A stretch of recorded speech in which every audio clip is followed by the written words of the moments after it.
Mesdames et messieurs, il s'agit de ma première vidéo, donc s'il vous plaît, soyez indulgents, je ne suis pas une professionnelle, c'est ma première vidéo avec un trépied, une caméra et une light, donc forcément ce sera pas la meilleure, mais j'espère qu'elle vous plaira quand même. Les Jeux Olympiques 2024 nous ont montré l'importance du sport dans nos vies, notamment grâce à des modèles comme Lily Marchand. Et devinez quoi? Je m'y suis mise aussi, à la piscine, ou à la natation. À la télé, la piscine, c'est classe, c'est technique, c'est impressionnant. Mais quand une personne qui ne fait jamais de sport et qui décide de s'y mettre, c'est une autre histoire. Surtout quand cette personne ne sait pas nager.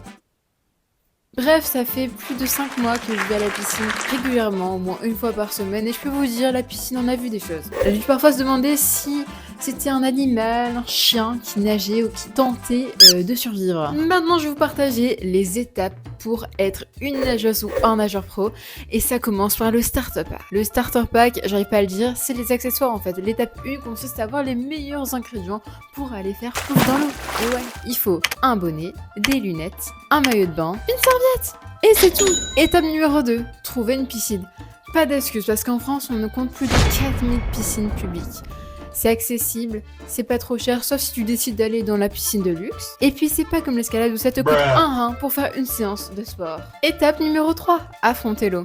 Là, c'est le duel entre toi et l'eau. Qui va gagner, on ne sait pas, mais on s'inquiète un peu parce que, bon, il y a quand même notre vie en jeu, donc si on meurt... Bon, c'est un peu chiant, c'est un peu relou, je vous l'accorde, tout ça pour ressembler à Léon Marchand au final. Enfin, essayez de ressembler à Léon Marchand. D'ailleurs, pourquoi je parle de duel entre toi et l'eau?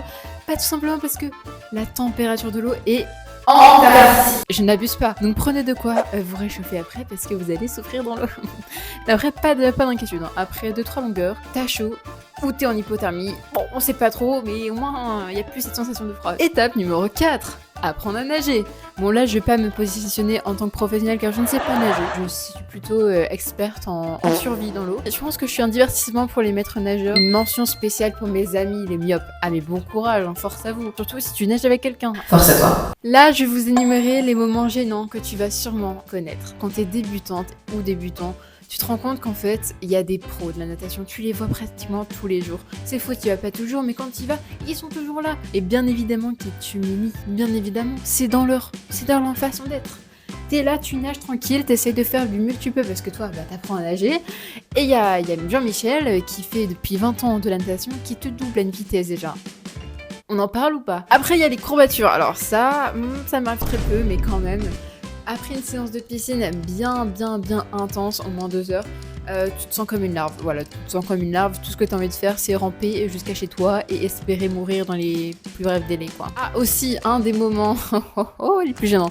Pour les personnes qui détestent les pieds, force à vous. Alors déjà, les voir, bon, parfois c'est compliqué, mais moi, vu que je vois rien, c'est un point positif, je ne vois pas. Les trucs dégueulasses, les verrues, tout ça, je ne vois pas. Je suis dans le déni.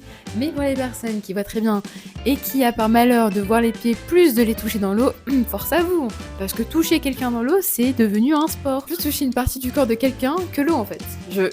Les pieds, les cuisses, les bras, les...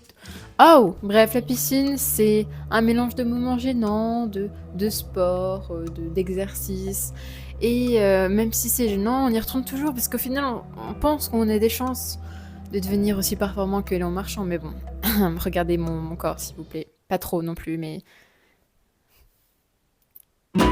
Allez, tchuss!